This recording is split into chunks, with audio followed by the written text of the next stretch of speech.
പ്രവാസ ലോകത്തെ അമ്മയായതിനു ശേഷം ഒരു ദിവസം മുഴുവൻ നിങ്ങൾ നിങ്ങളുടെ കുഞ്ഞുങ്ങളുടെ അടുത്ത് മാത്രമാണ് സംസാരിക്കുന്നതെന്ന് നിങ്ങൾക്ക് തോന്നിയിട്ടുണ്ടോ? ഹായ് ഹലോ ഫ്രണ്ട്സ്, നമസ്കാരം. അപ്പോൾ എൻ്റെ പുതിയൊരു യൂട്യൂബ് വീഡിയോയിലേക്ക് എല്ലാവർക്കും സ്വാഗതം. അപ്പോൾ ഇന്നത്തെ ടോപ്പിക് എന്ന് പറയുന്നത് അധികം സോഷ്യൽ മീഡിയയിലോ അല്ലെങ്കിൽ വ്ലോഗിലോ ഒന്നും ആരും സംസാരിക്കാത്ത ഒരു ടോപ്പിക്കാണ്. പക്ഷെ പ്രവാസ ലോകത്ത് എന്നെ പോലെയുള്ള എല്ലാ അമ്മമാരുടെയും ഒരു സങ്കടത്തെക്കുറിച്ചാണ് ഞാൻ പറയാൻ പോകുന്നത്. അപ്പോൾ ഇന്നത്തെ ടോപ്പിക് എന്ന് പറയുന്നത് പ്രവാസ ലോകത്തുള്ള അമ്മമാരുടെ ഏകാന്തതയെ പറ്റിയാണ്, അതായത് മദർഹുഡ് ലോൺലിനെസ് ഇൻ അബ്രോഡ്. ടോപ്പിക്കിലേക്ക് കടക്കുന്നതിന് മുന്നേ എൻ്റെ ഈ യൂട്യൂബ് ചാനൽ നിങ്ങൾ ആദ്യമായിട്ടാണ് കാണുന്നതെങ്കിൽ സബ്സ്ക്രൈബ് ചെയ്യാൻ മറക്കണ്ട. അതുപോലെ തന്നെ ഈ ഒരു വീഡിയോ ഇഷ്ടപ്പെട്ട ലൈക്കും കൂടെ ചെയ്യണം.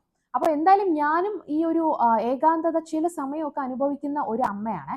അതുകൊണ്ട് തന്നെ ഇന്ന് നമുക്ക് കാര്യങ്ങളൊക്കെ പറഞ്ഞ് മനസ്സിലാക്കാൻ കൂട്ടത്തിൽ ഒരാളെയും കൂടെ കൂട്ടാം, ഈ ഒരു പാണ്ടയും കൂടെ. അപ്പോൾ എന്തായാലും അധികം വലിച്ചു നീട്ടുന്നില്ല, നമുക്ക് ടോപ്പിക്കിലേക്ക് കടക്കാം. അപ്പോൾ നാട്ടിലൊക്കെ ഒരു കുഞ്ഞ് ജനിച്ചാൽ നമ്മളൊരു അമ്മയായി കഴിഞ്ഞാൽ നമ്മുടെ ചുറ്റും ഒരുപാട് ആൾക്കാർ കാണുമല്ലേ. ഫോർ എക്സാമ്പിൾ നമ്മുടെ അമ്മ കാണും, അല്ലെങ്കിൽ അച്ഛൻ കാണും, നമ്മുടെ സഹോദരങ്ങൾ കാണും, പോട്ടെ mother in law, father in law, അല്ലെങ്കിൽ ഹസ്ബൻഡിൻ്റെ സിബ്ലിങ്സ് ആണെങ്കിലും നാട്ടുകാർ, ബന്ധുക്കൾ, അയൽക്കാർ, അങ്ങനെ ആരൊക്കെ ഉണ്ടോ അവരെല്ലാവരും നമ്മുടെ ചുറ്റും കാണും അല്ലേ.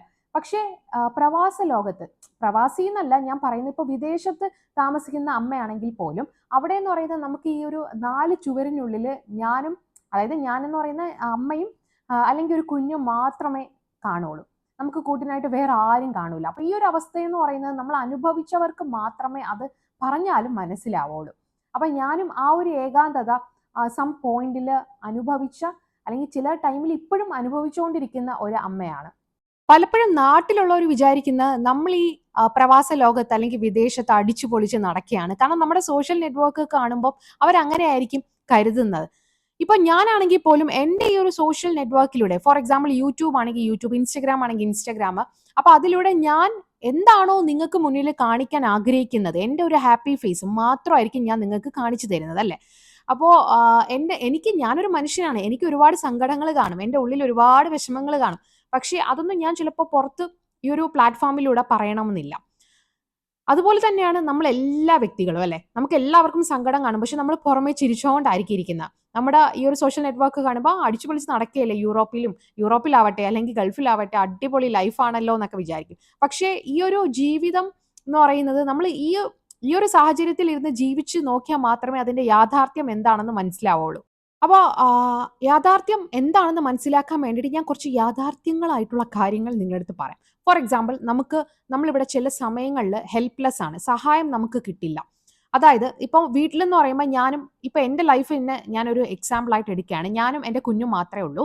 അപ്പോൾ എൻ്റെ ഹസ്ബൻഡ് എന്ന് പറയുമ്പോൾ രാവിലെ ആകുമ്പം ഒരു 7 മണിയൊക്കെ ആകുമ്പോൾ റീക്ക ഓഫീസിൽ പോകും. പിന്നെ ഇപ്പോൾ വരുന്നത് ഒരു 6:30 7 മണിയൊക്കെ ആകുമ്പോഴാണ് തിരിച്ച് വീട്ടിൽ വരാറുള്ളത്. അപ്പോൾ അത്രയും സമയം ഞാനും കുഞ്ഞും മാത്രമാണ് വീട്ടിലുള്ളത്. അപ്പോൾ എന്നെ ഹെൽപ്പ് ചെയ്യാൻ ഇവിടെ വേറെ ആരുമില്ല. കുഞ്ഞിനാണെങ്കിൽ പോലും ഇപ്പോൾ അവന് മിണ്ടാനും പറയാനും അല്ലെങ്കിൽ കളിക്കാനും ഇപ്പൊ ഞാൻ മാത്രമേ ഉള്ളൂ വീട്ടിൽ. അവൻ കാണുന്നതും ഈ ഒരു 4 ചുവരിനുള്ളിൽ എന്നെ മാത്രമാണ്.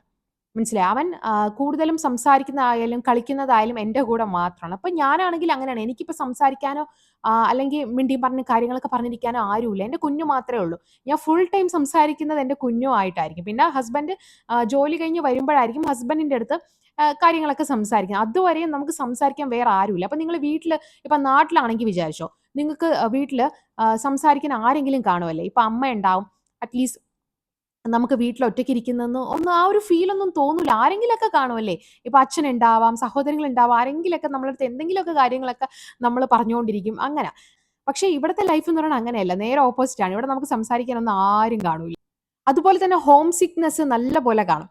ഇപ്പൊ നമ്മൾ നാട്ടിലൊക്കെ ആണെങ്കിൽ നമ്മൾ എപ്പോഴും വീട്ടിൽ തന്നെ ഇരിക്കോ? ഇല്ല. നമ്മൾ അറ്റ്ലീസ്റ്റ് നമ്മുടെ വീടിന്റെ അടുത്തെങ്കിലും അയൽവക്കം എന്ന് പറയുന്ന ഒരു സംഭവമെങ്കിലും ഉണ്ട്. നമ്മൾ അവരടുത്തെങ്കിലും ഇപ്പൊ ജനലും വാതിലൊക്കെ തുറന്നെങ്കിലും എന്തെങ്കിലുമൊക്കെ മിണ്ടിയും പറഞ്ഞുകൊണ്ടൊക്കെ ഇരിക്കും അല്ലേ കാണുമ്പോൾ. പക്ഷെ ഇവിടെ അങ്ങനെയല്ല. നമ്മൾ ഈ ജനൽ പോലും തുറക്കുന്നത് അത്ഭുതം എന്ന് വേണം പറയാൻ.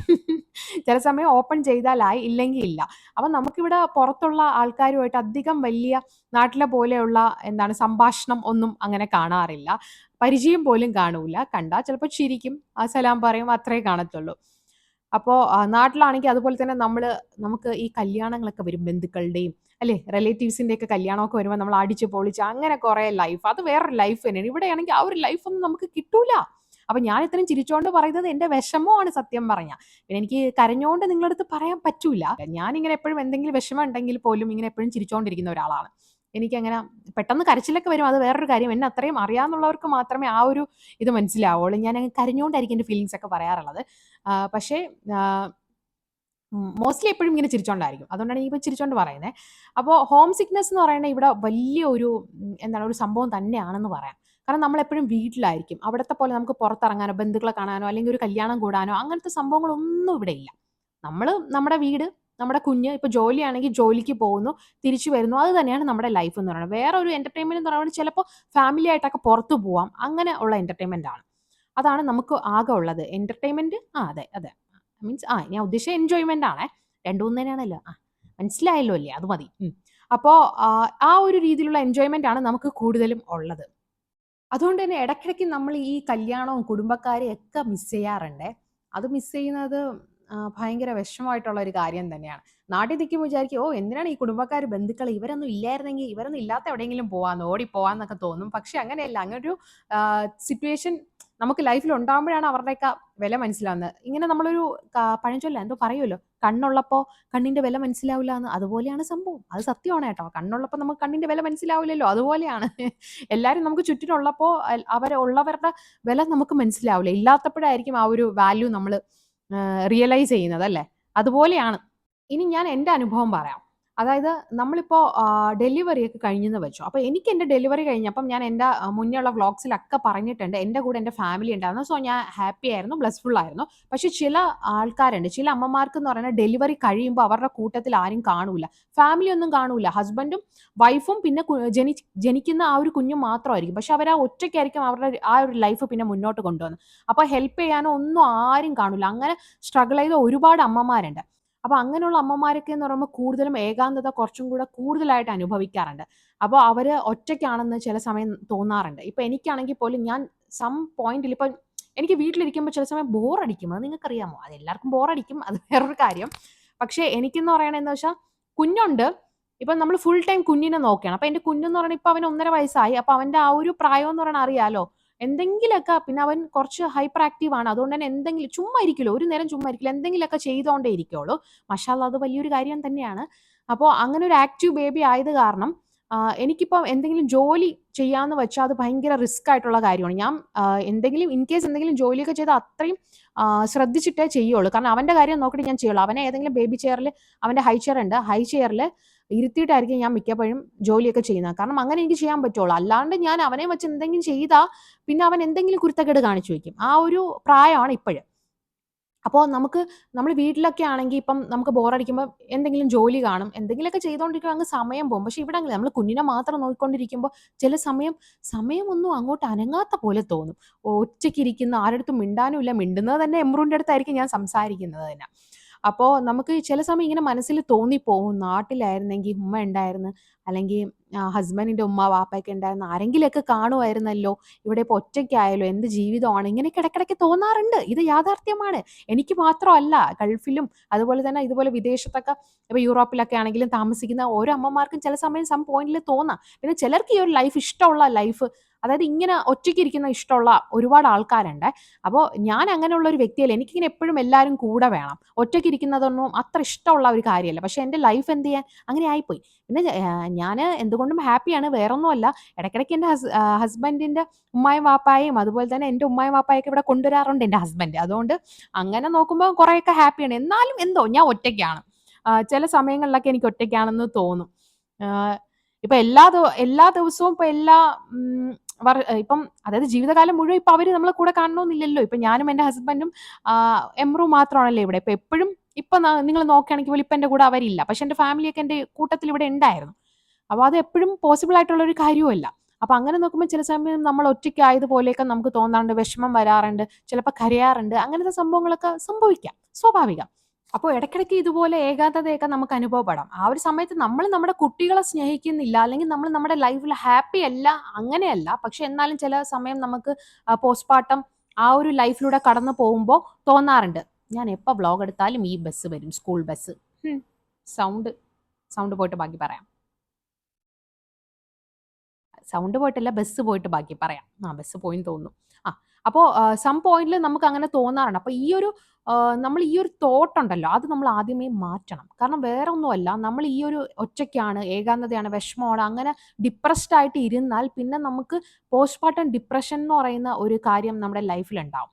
ഇനിയിപ്പോൾ നിങ്ങൾ കുഞ്ഞുങ്ങളൊക്കെ കുറച്ച് വലുതായെങ്കിലും ചില സമയം നമുക്ക് വലുതാവുമ്പോൾ എനിക്ക് തോന്നുന്നു കുറച്ചും കൂടെയൊക്കെ അവർ സ്വന്തമായിട്ട് കാര്യങ്ങളൊക്കെ ചെയ്യാൻ തുടങ്ങുമ്പം പിന്നെ നമ്മളും അങ്ങനെ നമുക്ക് ഒറ്റയ്ക്കാണെന്നുള്ള ഫീലൊന്നും കിട്ടില്ല. കാരണം നമ്മൾ നമ്മുടെ കാര്യങ്ങൾ ചെയ്യുന്നു, എപ്പോഴും ബിസി ലൈഫായിരിക്കും, അങ്ങനെ മൂവ് ഓൺ ആയിക്കോളും. പക്ഷെ അല്ലാണ്ട് ഒരു കുഞ്ഞുങ്ങൾ ഈ ഒരു പ്രായം എന്ന് പറയുന്നത്, കുഞ്ഞു ബേബീസൊക്കെ ആയിരിക്കുന്ന ആ ഒരു സമയത്തായിരിക്കും നമ്മൾ കൂടുതലും ഏകാന്തത അനുഭവിക്കുന്നത്, അമ്മമാർ. അപ്പം നിങ്ങൾക്ക് അങ്ങനെ തോന്നുന്നുണ്ടെങ്കിൽ, ഞാൻ പറഞ്ഞ ഈ കാര്യങ്ങളൊക്കെ നിങ്ങൾക്ക് റിലേറ്റ് ചെയ്യാൻ പറ്റിയിട്ടുണ്ടെങ്കിൽ, നിങ്ങൾ ഇപ്പോഴും വിഷമിച്ചുകൊണ്ടിരിക്കുകയാണെങ്കിൽ അങ്ങനെ നമുക്ക് വിഷമിക്കണ്ട. നമ്മളൊക്കെ ഇല്ലേ കൂടെ. അതൊക്കെ മറികടക്കാൻ വേണ്ടി നമുക്ക് എന്തൊക്കെ ചെയ്യാം എന്നുള്ള കാര്യങ്ങൾ നോക്കാം. അപ്പോൾ ഇത്തരം ഒരു സാഹചര്യങ്ങൾ നമുക്ക് മറികടക്കാൻ വേണ്ടി ആദ്യം നിങ്ങൾ ചെയ്യേണ്ട ഫൈൻഡ് യുവർ സർക്കിൾ. അതായത് നിങ്ങൾക്ക് ചുറ്റും ആരൊക്കെ ഉണ്ട് എന്നുള്ളത് കണ്ണു തുറന്ന് നോക്കുക. ഏതെങ്കിലും തരത്തിലുള്ള ഫ്രണ്ട്സ് ഒക്കെ നിങ്ങൾക്ക് കിട്ടുവാണെങ്കിൽ അങ്ങനെ ഫ്രണ്ട്സിനെയൊക്കെ ബിൽഡ് ചെയ്യുക. അങ്ങനെ ഒരു സോഷ്യൽ സർക്കിൾ തന്നെ നിങ്ങൾ മെയിൻറ്റെയിൻ ചെയ്ത് കൊണ്ടുപോകാൻ വേണ്ടി നോക്കുക. അപ്പം നമുക്ക് കുറച്ചൊക്കെ ഒറ്റയ്ക്കാണെന്നുള്ള ചിന്തയൊക്കെ മാറും. ഫോർ എക്സാമ്പിൾ, ഇപ്പം നമ്മൾ ഖത്തറിലെടുത്താൽ തന്നെ ഞാൻ ഒരുപാട് ഇൻസ്റ്റഗ്രാം റീൽസ് ഒക്കെ കാണുന്ന ഒരു വ്യക്തിയാണ്. അപ്പോൾ റീൽസിലൊക്കെ ഇപ്പോൾ ഒരുപാട് ഖത്തറിലെ മിക്ക സ്ഥലങ്ങളിൽ നിന്നും ഒരു വാട്സപ്പ് ഗ്രൂപ്പിൽ ജോയിൻ ചെയ്തിട്ട് അങ്ങനെ എന്തോ ഈ പുറത്ത് പോയിട്ട് അവർ മീറ്റപ്പ് ഒക്കെ ചെയ്യുന്നു, അങ്ങനെ എൻജോയ് ചെയ്യുന്നത് കാണുന്നുണ്ട്. ഫുഡൊക്കെ കൊണ്ടുപോയിട്ട് ഫ്രണ്ട്സൊക്കെ ബിൽഡ് ചെയ്തിട്ട് മേക്ക് ചെയ്തിട്ട് അവർ അങ്ങനെ ചെയ്യുന്ന ഒരു ഗ്രൂപ്പ് ഞാൻ കണ്ടെത്തി. അപ്പോൾ അതുപോലെയുള്ള ഗ്രൂപ്പൊക്കെ ഉണ്ടെങ്കിൽ നിങ്ങൾ അതിലോട്ട് ജോയിൻ ചെയ്യാനൊക്കെ നോക്കുക. നിങ്ങളുടെ ഏരിയയിലും അതുപോലെയൊക്കെ കാണും കേട്ടോ. അപ്പോൾ അങ്ങനെയൊക്കെ, അല്ലെങ്കിൽ പോട്ടെ, നിങ്ങൾക്ക് നെയ്ബർ ഉണ്ടെങ്കിൽ നെയ്ബേഴ്സുമായിട്ടൊക്കെ സംസാരിച്ച് ഒരു പറ്റിയ ഫ്രണ്ട്ഷിപ്പ് ഒക്കെ ബിൽഡ് ചെയ്തെടുക്കുക. അപ്പം നമുക്ക് കുറേ ഏകാന്തതയിൽ നിന്ന് നമുക്ക് ഒറ്റയ്ക്കല്ല എന്നൊരു ഫീലിൽ നിന്ന് മറികടന്ന് വരാൻ പറ്റും. ഓക്കെ, അപ്പം നിങ്ങളെ തന്നെ സോഷ്യലൈസ് ചെയ്യുക. അതാണ് നമുക്ക് ആദ്യം ചെയ്യാൻ പറ്റുന്ന കാര്യം എന്ന് പറയുന്നത്. സോ അടുത്ത് നമുക്ക് ചെയ്യാൻ പറ്റുന്ന കാര്യം എന്ന് പറയുന്നത് കമ്മ്യൂണിക്കേറ്റ് വിത്ത് യുവർ ഹസ്ബൻഡ്.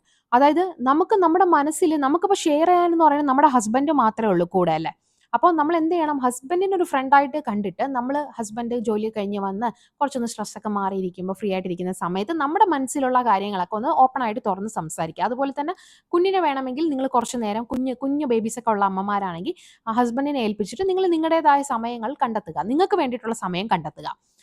ഇപ്പം നമുക്ക് സന്തോഷം തരുന്ന പല കാര്യങ്ങളുണ്ടല്ലോ. ഇപ്പോൾ ഫോർ എക്സാമ്പിൾ ആണെങ്കിൽ നമ്മൾ സ്കിൻ കെയർ ചെയ്യുക, അല്ലേ? നമ്മൾ ലേഡീസിനെ സംബന്ധിച്ചാണെങ്കിൽ അതൊക്കെ നമുക്ക് ഇഷ്ടമുള്ള ഒരു കാര്യമാണ്. അപ്പോൾ അങ്ങനെയൊക്കെ സ്കിൻ കെയറും അങ്ങനെയൊക്കെ നിങ്ങൾക്കായിട്ട് കുറച്ച് സമയം, ഒന്നുമില്ലെങ്കിൽ ഫുഡൊക്കെ കഴിക്കാൻ ഇഷ്ടമുള്ളവരാണെങ്കിൽ ചായയൊക്കെ കുടിച്ച് കുറച്ച് നേരം ഒന്ന് വെറുതെ ഇരിക്കാം. ഹസ്ബൻഡ് കുറച്ച് നേരം കുഞ്ഞിനെ നോക്കട്ടെ. പിന്നെ ഹസ്ബൻഡ് പാവം പണി ചെയ്ത് സ്ട്രെസ്സൊക്കെ അടിച്ചിട്ടായിരിക്കും വരുന്നത്, അത് വേറൊരു യാഥാർത്ഥ്യം. എന്നാലും കുറച്ച് സമയം, ഒരു 5 മിനിറ്റ്, നമ്മളും അത്രയും നേരം കുഞ്ഞിനെ നോക്കി ചിലപ്പോൾ വീട്ടിൽ ജോലിയൊക്കെ ചെയ്തിരിക്കുന്നവർ തന്നെയാണ്. അപ്പോൾ കുറച്ച് നേരം ഹസ്ബൻഡിനോട് കുഞ്ഞിനെയൊക്കെ നോക്കാനും നിങ്ങൾക്കായിട്ടൊരു സമയം കണ്ടെത്തിയാൽ കുറച്ചൊക്കെ നിങ്ങൾക്ക് ഒറ്റപ്പെടലിൽ നിന്നൊക്കെ ഉള്ള ഒരു ആശ്വാസം കിട്ടും.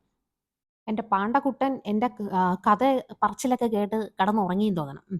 അപ്പോൾ ഗൈസ്, അടുത്ത കാര്യം എന്ന് പറയുന്നത് ഫൈൻഡ് എ ഹോബി. നിങ്ങൾക്ക് ഇഷ്ടമുള്ള കാര്യം എന്താണോ അത് ചെയ്യാൻ വേണ്ടി നോക്കുക. നിങ്ങൾക്ക് എന്തെങ്കിലും ഹോബീസ് ആണല്ലോ, ചിലപ്പോൾ പാട്ട് പാടാനോ അല്ലെങ്കിൽ ഡാൻസ് കളിക്കാനോ അല്ലെങ്കിൽ ക്രാഫ്റ്റ് കാര്യങ്ങൾ ചെയ്യാനോ, കുക്കിംഗ് ആവട്ടെ, കുക്കിംഗ് ആണെങ്കിലും, അതല്ലെങ്കിൽ എന്നെപ്പോലെ ഇതുപോലെ വ്ളോഗൊക്കെ ചെയ്യാനൊക്കെ ഇഷ്ടമുള്ളവരാണെങ്കിൽ നിങ്ങൾ അങ്ങനെ സമയങ്ങൾ കണ്ടെത്തുക. അപ്പോൾ നമുക്ക് എനിക്ക് സത്യം പറഞ്ഞാൽ എനിക്കിപ്പോൾ ഒരു ആശ്വാസം എന്ന് പറയുന്ന ഈ ഒരു ലൈഫിൽ വ്ളോഗിങ് തന്നെയാണ് കേട്ടോ. കാരണം എനിക്കിപ്പോൾ ഭയങ്കര ഇഷ്ടമാണ് വ്ളോഗൊക്കെ എടുക്കാനും, ഇങ്ങനെ വ്ളോഗൊക്കെ എടുത്ത് അതൊക്കെ എഡിറ്റ് ചെയ്ത് ഇങ്ങനെ യൂട്യൂബിലൊക്കെ അപ്ലോഡ് ചെയ്യാനും. അത്ര വലിയ വ്യൂസ് ഒന്നും ഇല്ലെങ്കിൽ എനിക്കിഷ്ടമാണ്, ഞാൻ ചെയ്യുന്നുണ്ട് പാഷനായിട്ട്. ഇപ്പോൾ എൻ്റെ പാഷൻ കൂടിയാണ്, അതുകൊണ്ട് ഞാൻ ചെയ്യാറുണ്ട്. അപ്പോൾ നിങ്ങൾ എന്ത് ചെയ്യണം, ഇതുപോലെ എന്തെങ്കിലും നിങ്ങളുടെ ഹോബിയോ എന്തെങ്കിലും ഉണ്ടെങ്കിൽ അതിലോട്ട് കുറച്ചും കൂടെ ഒന്ന് എൻഗേജ്ഡ് ആവാൻ നോക്കുക. മാക്സിമം ബിസി ആയിട്ട് വെക്കുക. അപ്പോൾ കുറേ നമുക്ക് ആ ഒരു വിഷമത്തിൽ നിന്ന് മറികടക്കാൻ പറ്റും. ഇനി അടുത്തൊരു കാര്യം എന്ന് പറയുന്നത് മാക്സിമം കോൺടാക്റ്റ് നാട്ടിലുള്ളവരായിട്ട് നിങ്ങൾ കമ്മ്യൂണിക്കേറ്റ് ചെയ്യുക. ഫോർ എക്സാമ്പിൾ, ഇപ്പോൾ എൻ്റെ ലൈഫ് ഞാൻ എടുക്കുകയാണെങ്കിൽ ഞാനിപ്പോൾ ഡെയിലി എൻ്റെ ഉമ്മായെ വിളിക്കും. ഇപ്പോഴെന്നല്ല, ഞാൻ എന്ന് കല്യാണം കഴിഞ്ഞ് ഖത്തറിൽ വന്നു അന്ന് മുതൽ ഞാൻ 1 മണിക്കൂർ മിനിമം എൻ്റെ ഉമ്മായെ വിളിച്ചിരിക്കും. കാരണം എനിക്ക് വേറെ ആരുമില്ല സംസാരിക്കാൻ വേണ്ടിയിട്ട്, എൻ്റെ ഉമ്മ മാത്രമേ ഉള്ളൂ. ഉമ്മായെ വിളിച്ചിട്ട് ഇങ്ങനെ ഒന്നുമില്ലെങ്കിൽ എന്തെങ്കിലുമൊക്കെ കാര്യങ്ങളും പറഞ്ഞുകൊണ്ടിരിക്കും, എമ്രുവിനെ കാണിച്ചു കൊടുക്കും. അങ്ങനെ ഇപ്പോൾ എമ്രു ഇല്ലാണ്ടിരുന്ന സമയത്താണെങ്കിലും ഉമ്മായെ വിളിച്ച് എന്തെങ്കിലുമൊക്കെ വിശേഷങ്ങളൊക്കെ അന്വേഷിച്ചുകൊണ്ടിരിക്കും. അപ്പം നാട്ടിലേക്ക് കാര്യങ്ങൾ അറിയുമ്പം അത് വേറൊരു സന്തോഷമാണല്ലോ. അപ്പോൾ നമുക്ക് ആരും ഇല്ല എന്നൊരു തോന്നൽ വരില്ല. നമുക്ക് ആരാണോ ഉള്ളത് അവരുമായിട്ട് നമ്മൾ കമ്മ്യൂണിക്കേറ്റ് ചെയ്യുക. അപ്പോൾ എനിക്കെൻ്റെ സിസ്റ്റർ ഉണ്ട്, ഉമ്മായി സിസ്റ്ററിനെ വിളിക്കും കേട്ടോ. പിന്നെ സിസ്റ്റർ മക്കളൊക്കെ ഉള്ളത് കാരണം ചില സമയം ബിസി ആയിരിക്കും, എന്നാലും വിളിക്കുമ്പോൾ ഇടയ്ക്കിടയ്ക്ക് വരാറുണ്ട്. അപ്പോൾ വരുന്ന സമയത്തെല്ലാം സംസാരിക്കാറുണ്ട്. അപ്പോൾ കൂടുതലും ആരുണ്ടോ അവരുമായിട്ട് നമ്മൾ മാക്സിമം കമ്മ്യൂണിക്കേറ്റ് ചെയ്ത് ഹാപ്പി ആയിട്ടിരിക്കുക. അപ്പോൾ കുറേ വിഷമങ്ങളൊക്കെ നമുക്ക് മാറും, ഒറ്റയ്ക്കാണെന്നുള്ള തോന്നൽ മാറില്ല. മാക്സിമം നാട്ടിൽ തന്നെ നമ്മൾ നിൽക്കുന്നുണ്ടോ എന്നൊരു ഫീലായിരിക്കും നമുക്ക് വരുന്നത്. അപ്പോൾ ഞാൻ പറഞ്ഞു വന്നത് നാട്ടിലുള്ളവരായിട്ട് നിങ്ങൾ എപ്പോഴും കണക്റ്റഡ് ആയിരിക്കാം. സോ ഗൈസ്, അപ്പോൾ എനിക്ക് പറയാനുള്ള ഈ ഒരു ഫേസ് എന്ന് പറയുന്നത് കടന്നു പോകും. അതായത് എന്നും ലൈഫ് ഇങ്ങനെ ആയിരിക്കില്ല. ഇപ്പോൾ ഫോർ എക്സാമ്പിൾ നമ്മൾ നമ്മുടെ ലൈഫിൽ എന്ന് പറയുന്നത് സന്തോഷം വരാറുണ്ട്, സങ്കടവും വരാറുണ്ടല്ലേ. അപ്പോൾ നമുക്ക് എന്നും ഇപ്പോൾ ഒരാളുടെ ലൈഫിൽ എന്താണ് വിഷമവും അതായത് ദുഃഖമായിരിക്കോ എപ്പോഴും? അല്ല, നമുക്കിങ്ങനെ മാറി മാറി വരുമല്ലേ. സന്തോഷം വരും, ചില സമയം നല്ല കാര്യങ്ങൾ നടക്കും, അല്ലെങ്കിൽ ചീത്ത കാര്യങ്ങൾ ഉണ്ടാവും. അപ്പോൾ അതൊക്കെ ഇങ്ങനെ മാറി കടന്ന് കടന്ന് പൊക്കോണ്ടേയിരിക്കും. എന്നും ഒരാൾക്ക് എന്താണ് എന്താണ് എന്ത് പറയാനാണ്, ഒരു ദുഷ്ട ദിവസമൊന്നും ആയിരിക്കില്ലല്ലോ അതുപോലെ. അപ്പോൾ ഈ ഒരു വീഡിയോയാണ് ഞാൻ ഉദ്ദേശിച്ചത്. ഇപ്പം ഏതെങ്കിലുമൊക്കെ അമ്മമാർ ചിന്തിച്ചു കാണും, എനിക്ക് മാത്രമല്ല എന്നെ പോലെ ഈ ഒരു ഫീല് അല്ലെങ്കിൽ ഈ ഒരു തോട്ട്സ് ഒക്കെ തോന്നുന്ന ഒരുപാട് അമ്മമാർ ഈ പ്രവാസ ലോകത്ത് അല്ലെങ്കിൽ വിദേശ രാജ്യങ്ങളിലൊക്കെ ഉണ്ടെന്നുള്ളത് റിലേറ്റ് ചെയ്ത് അങ്ങനെ ഒരു ആശ്വാസം കിട്ടുവാണെങ്കിൽ കിട്ടട്ടെ എന്ന് പറഞ്ഞിട്ടാണ് ഞാൻ ഈ ഒരു വീഡിയോ ചെയ്തത്. അപ്പോൾ നിങ്ങൾ ആരും ഒറ്റയ്ക്കല്ല. ഞാൻ ഈ പറഞ്ഞ കാര്യങ്ങളൊക്കെ നിങ്ങൾ എന്താണ് ടിപ്സ് ആയിട്ടൊക്കെ എടുത്തിട്ട് അങ്ങനെ ഒരുപാട് നിങ്ങൾക്കായിട്ട് സമയങ്ങളൊക്കെ കണ്ടെത്തി ഈ ഒരു ഏകാന്തതയിൽ നിന്ന് നിങ്ങൾ മറികടന്ന് വരണം. ഓക്കെ, അപ്പം ഞാൻ മറികടന്ന് വന്ന എങ്ങനെയാണെന്ന് ഞാൻ പറഞ്ഞല്ലോ ഓൾറെഡി. വ്ളോഗിംഗ് ആണ് എൻ്റെ ഏക ആശ്വാസം എന്ന് പറയുന്നത്. ഞാൻ ഡിപ്പെൻഡ് ചെയ്യുന്നത് ഇപ്പോൾ വ്ളോഗിനെയാണ്, യൂട്യൂബിനെയാണ് കൂടുതൽ. അപ്പോൾ അതുപോലെ നിങ്ങൾക്ക് ഇഷ്ടമുള്ള കാര്യങ്ങളൊക്കെ ചെയ്ത് നിങ്ങളും ഈ ഒരു സാഹചര്യം ഈ ഒരു ഫേസിൽ നിന്ന് കടന്നു വരും എന്ന് ഞാൻ വിശ്വസിക്കുന്നു. അപ്പോൾ ഈ ഒരു വീഡിയോ നിങ്ങൾക്ക് ഇഷ്ടപ്പെട്ട എല്ലാവരും ചാനൽ സബ്സ്ക്രൈബ് ചെയ്യാൻ മറക്കണ്ട. അതുപോലെ തന്നെ ലൈക്ക് ചെയ്യണം. പിന്നെ നിങ്ങൾക്ക് നിങ്ങളുടെ അനുഭവങ്ങൾ, നിങ്ങൾക്ക് ഒറ്റയ്ക്കാണെന്ന് തോന്നുന്നുണ്ടെങ്കിൽ നിങ്ങളുടെ വിഷമങ്ങൾ ഈ കോമൻറ്റ് ബോക്സിൽ വന്ന് എൻ്റെ അടുത്ത് ഷെയർ ചെയ്യാവേ. അപ്പോൾ മാക്സിമം ആശ്വാസം എനിക്ക് തരാൻ പറ്റിയാൽ ഞാനും അത് കോമൻറ്റിലൂടെ തിരിച്ചു തരുന്നതായിരിക്കും. അപ്പോൾ നമുക്കിനി പുതിയൊരു വീഡിയോയിൽ കാണാവേ. Bye bye.